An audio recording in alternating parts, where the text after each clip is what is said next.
Meus queridos, a paz do Senhor, eu sou o diácono Claudio Machado e esta é mais uma das nossas pequenas reflexões com base na leitura diária da revista Lições Bíblicas da CPAD, deste primeiro trimestre de 2023, a lição dos adultos, que está trabalhando tematicamente com avivamento. O tema do nosso trimestre é Aviva a Tua Obra e o subtema fala do chamado das Escrituras ao quebrantamento e ao poder de Deus.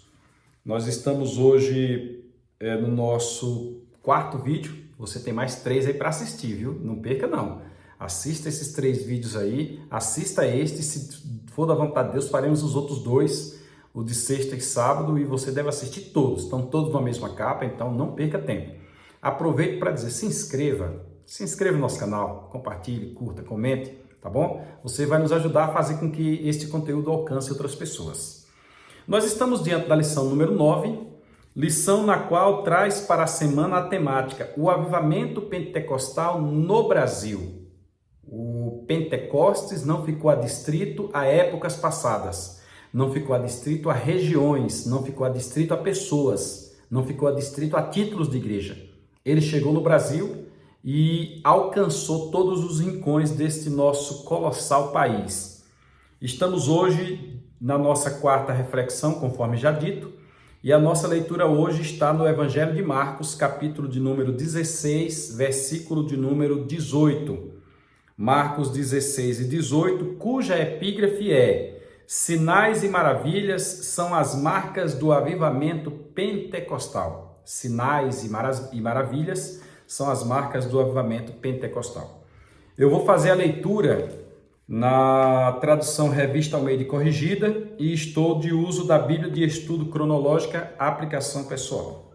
Diz assim o versículo 18 do capítulo 16 do Evangelho de Marcos: pegarão em serpentes, e se beberem alguma coisa mortífera, não lhes fará dano algum, e imporão as mãos sobre os enfermos e os curarão.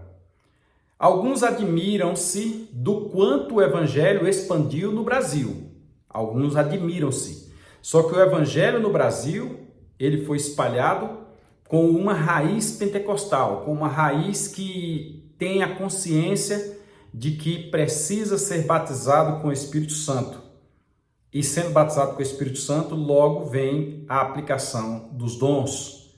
E logo, tendo os dons a serviço, nós temos que, na pregação do Evangelho, sempre tem o dom de discernir os Espíritos. Ainda ontem eu conversava com o missionário Joelton de Olino, a quem deixo aqui a paz do Senhor. Fiquei muito feliz por recebê-lo em nossa casa. Mando um abraço aqui a todos os irmãos da obra missionária lá em Cambaitó, toda aquela região por onde o irmão Joelton trabalha com a sua família. Fiquei muito feliz em ver sua esposa, em ver os meninos. Tem deles que eu nem conhecia. Quando o meu Joelton saiu daqui, eu conhecia só 2, um eu não conhecia, e a menina dele sempre com um sorriso no rosto, cativante demais. E nós falando sobre obra missionária, em alguns momentos, nós podemos identificar que o dom de discernir os espíritos está presente quando o irmão está lá trabalhando. Nós podemos identificar que o dom da palavra da ciência, o dom da palavra da sabedoria, em poucos exemplos que ele me deu, nós percebemos que esses dons estão presentes. E lá é onde bem há necessidade de que todos os dons estejam presentes, porque vez por outra tem que impor as mãos sobre os enfermos, vez por outra tem que agir numa situação onde a fé tem que ser posta em voga, a fé tem que estar presente. E nós temos o dom da fé, nós temos os dons de curar, e assim nós temos também a profecia, a língua estranha, a interpretação das línguas e assim por diante. Isto para nos dizer que como chegou ao Brasil missionários, a exemplo de Daniel Berg, de Gunnar Wingre, a exemplo de Luiz Franciscon, que fundou a Congregação Cristã do Brasil, e várias outras igrejas, esses homens vieram embasados na submissão ao Espírito Santo, que traz a todos os dons para serem utilizados na obra de Deus. Aí alguém pode dizer, mas eu não tenho visto milagres. Mas eu tenho visto. Eu recordo quando há poucos anos, aliás, há poucos anos não, há quase 30 anos, ou há 30 anos exatos, estou falando como se eu fosse um menino de ontem. Olha, eu estive em Barreiras, lá no ginásio, e veio para cá o missionário Roy Durman. E o missionário Roy Durham, em poucas noites que ele pregou lá, eu pude, que fazia parte do cordão humano que protegia a frente ali do púlpito, eu pude ver pessoas serem curadas. Eu vi uma criança da mãozinha mirrada ter a mão estirada. Eu pude ver milagres acontecer. Para mim, a coisa extraordinária foi uma pessoa que era surda ouvir pela primeira vez e ela então copiar o som, o fonema das palavras que pela primeira vez ela ouvia. Eu pude ver alguém que estava sentado levantar-se, porque Deus ainda cura.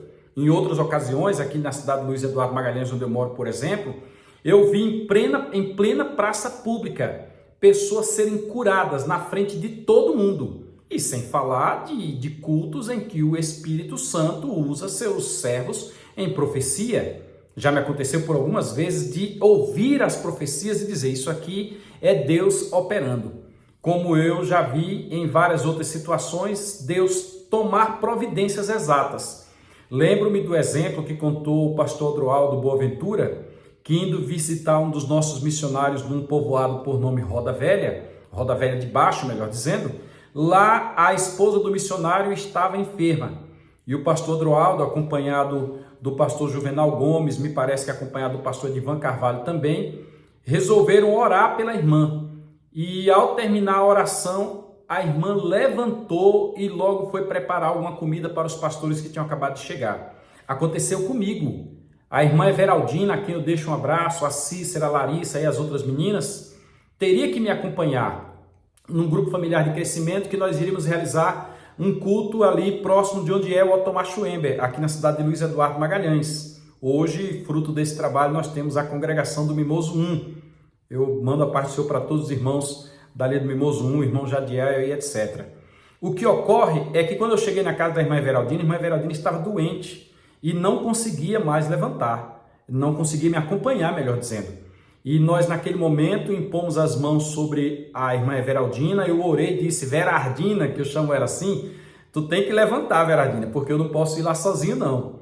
Mas parece que faltou fé até em mim mesmo. Aí eu virei, saí do quarto, fechei a cortina e já estava conversando com as meninas ali, com a Larissa, dizendo, vamos ver se algum de vocês me acompanha, tal.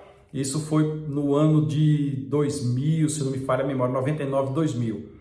De repente, quando eu olho, a Veraldina já estava saindo do quarto se perfumando, porque já tinha levantado. Ela disse que naquele momento nós colocamos a mão sobre ela e ela sentiu um calor no corpo e melhorou e levantou. E eu já vi vários outros casos em que os dons seguiram a pregação da palavra de Deus. Quando o evangelho chegou no Brasil, que é o significado, o diferencial do evangelho ter expandido do Iapoque ao Chuí, tanto pela margem do Brasil, pelo seu litoral, como mata adentro, é porque o Espírito Santo sempre teve liberdade para agir. Vez por outra, a gente ouve dizer, Deus fez isso na minha vida, Deus fez aquilo na minha vida, e a palavra de Deus continua fazendo grandes efeitos. O João, o apóstolo, escrevendo, ele disse que as coisas que Jesus Cristo fez são tão numerosas que se fossem postas em livros, cria ele que nem os livros que existiam naquela época no mundo todo poderiam conter as ações que a palavra de Deus surtiu.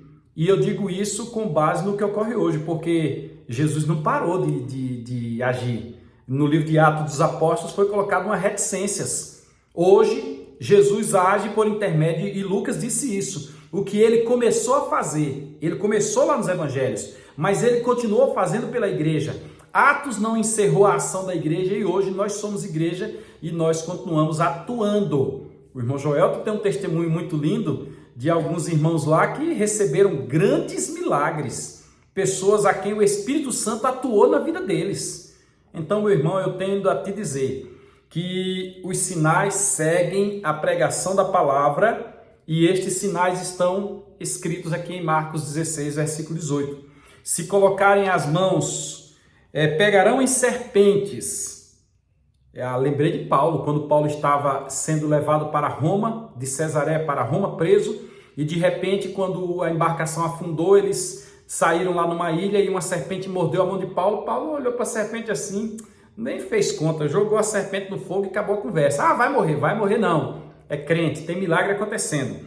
Pegarão as serpentes e se beberem alguma coisa mortífera, não lhes fará dano algum, e imporão as mãos sobre os enfermos e todos serão curados.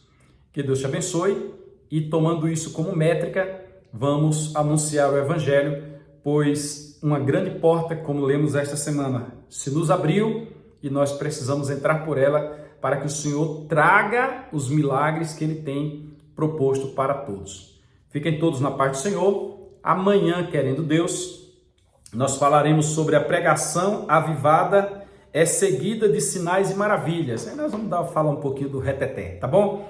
Deus te abençoe. Se inscreva no nosso canal, compartilhe, curta, comente. Fiquem todos na paz do Senhor.